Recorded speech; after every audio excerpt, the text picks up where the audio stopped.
નમસ્તે મિત્રો, સ્વાગત છે તમારું અમારી યુટ્યુબ ચેનલમાં। આ વર્ષે અમાવસ્યા સોમવારના રોજ આવી રહી છે, તેથી તે દિવસે સોમવતી અમાસ મનાવવામાં આવે છે। આ સોમવતી અમાસ 2 સપ્ટેમ્બર 2024ના રોજ છે। એ દિવસે સ્નાન, દાન અને પૂજાનું વિશેષ મહત્વ છે, પરંતુ તે અવસર પર પોતાના પૂર્વજોને પ્રસન્ન કરવાનો અવસર પણ છે। તો મિત્રો, આ વિડીયોમાં હું તમને જણાવીશ કેટલાક ઉપાયો જેના દ્વારા તમારા પૂર્વજો તમારા પર પ્રસન્ન થશે। ઉપાય 1, સોમવતી અમાસના દિવસે સવારે સ્નાન કરો, તે પછી તમારા પૂર્વજોને યાદ કરો અને તેમને જળ અર્પણ કરો। તર્પણમાં કાળા તલ, સફેદ ફૂલ અને કુશનો ઉપયોગ કરો। તર્પણ કરવાથી પિતૃઓ તૃપ્ત થાય છે અને તેઓ પ્રસન્ન થઈને આશીર્વાદ આપે છે। તેમની કૃપાથી વંશ, ધન, સુખ અને સમૃદ્ધિમાં વૃદ્ધિ થાય છે। ઉપાય 2, સોમવતી અમાસના અવસરે સ્નાન અને દાન કર્યા પછી પીપળાના ઝાડને પાણી ચઢાવો। ધાર્મિક માન્યતાઓ અનુસાર પીપળાના વૃક્ષમાં ભગવાન વિષ્ણુ, શિવ અને બ્રહ્મદેવનો વાસ છે। જો તમે પીપળાના વૃક્ષની સેવા અને પૂજા કરશો તો તમારા પૂર્વજોને લાભ થશે, તેમના દુઃખનો અંત આવશે અને તેઓ મોક્ષ પ્રાપ્ત કરી શકશે। ઉપાય 3, સોમવતી અમાસના દિવસે સ્નાન અને દાન કર્યા પછી એક અશોક વૃક્ષ વાવો અને દરરોજ તેની સેવા કરો। કહેવાય છે કે ભગવાન શ્રી હરિ વિષ્ણુને અશોક વૃક્ષ પ્રિય છે। તેમની કૃપાથી જ વ્યક્તિ મોક્ષ પ્રાપ્ત કરે છે।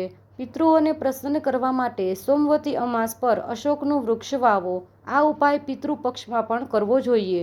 ઉપાય 4, સોમવતી અમાસ પર આપણે ભગવાન શિવ અને માતા પાર્વતીની પૂજા કરીએ છીએ, પરંતુ આ દિવસે આપણા પૂર્વજોને મોક્ષ પ્રદાન કરવા માટે આપણે ભગવાન વિષ્ણુની પૂજા કરીએ છીએ અને તેમના મંત્રનો જાપ કરીએ છીએ। ઓમ નમો ભગવતે વાસુદેવાય નમઃ। ત્યારબાદ તેમાંથી મેળવેલ પુણ્ય તમારા પૂર્વજોને અર્પણ કરો, તેનાથી તેઓ ખુશ થશે અને તમને આશીર્વાદ આપશે। ઉપાય 5, સોમવતી અમાસ પર ભગવાન શિવને બિલીપત્ર ચઢાવો અને શિવલિંગનો જલાભિષેક કરો। આ ઉપાયથી પિતૃદોષ દૂર કરી શકાય છે। જો તમે તમારા પારિવારિક જીવનમાં સુખ અને શાંતિ રહે એવું ઈચ્છતા હોય તો તમે સોમવતી અમાસના દિવસે શિવ પરિવારની પૂજા જરૂર કરો। આ ઉપાય અપનાવવાથી તમારા બગડેલા કામ પણ થવા માંડશે। ઉપાય 7, સોમવતી અમાવસ્યાના દિવસે તમે પિતૃદોષથી મુક્તિ માટે કાળા તલનું દાન કરવું જોઈએ। આ ઉપાયથી તમને તમારા પૂર્વજોના આશીર્વાદ તો મળશે, સાથે જ કરિયરના ક્ષેત્રમાં પણ બરકત આવે છે। ઉપાય 8, સોમવતી અમાવસ્યાના દિવસે યોગ ધ્યાન કરવાથી અને ચંદ્રગ્રહના બીજ મંત્રનો જાપ કરવાથી માનસિક શક્તિ પ્રાપ્ત થાય છે। જો તમારી કુંડળીમાં ચંદ્રગ્રહ નબળો હોય તો તેની સ્થિતિ પણ સુધરે છે।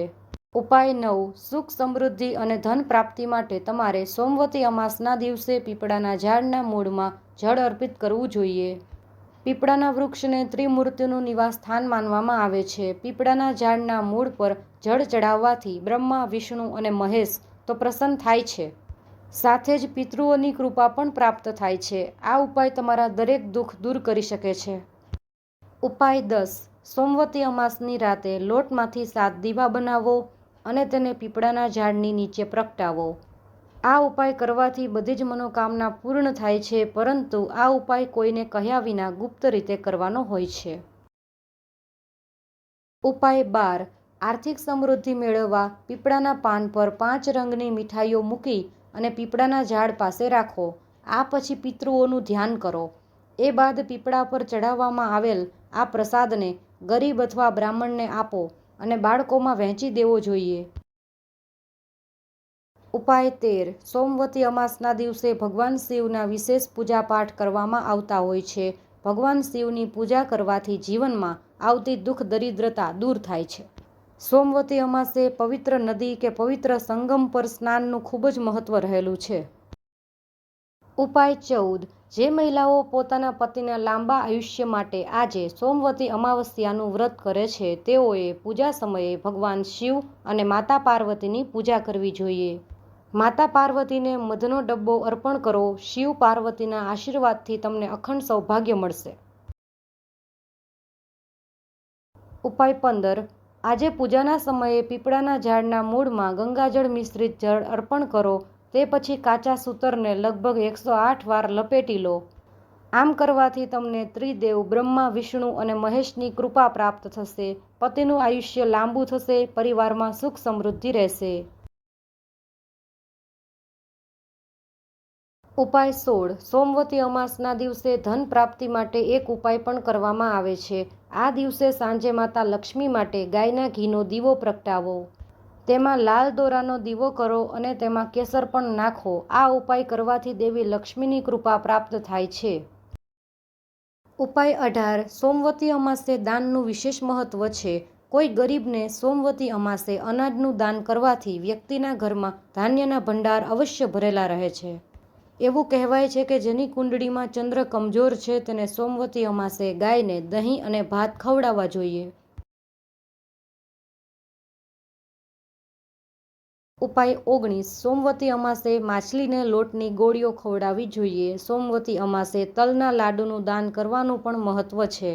તો જરૂરિયાતમંદ વ્યક્તિની સાથે પશુ પક્ષીઓને પણ ભોજન કરાવવું જોઈએ.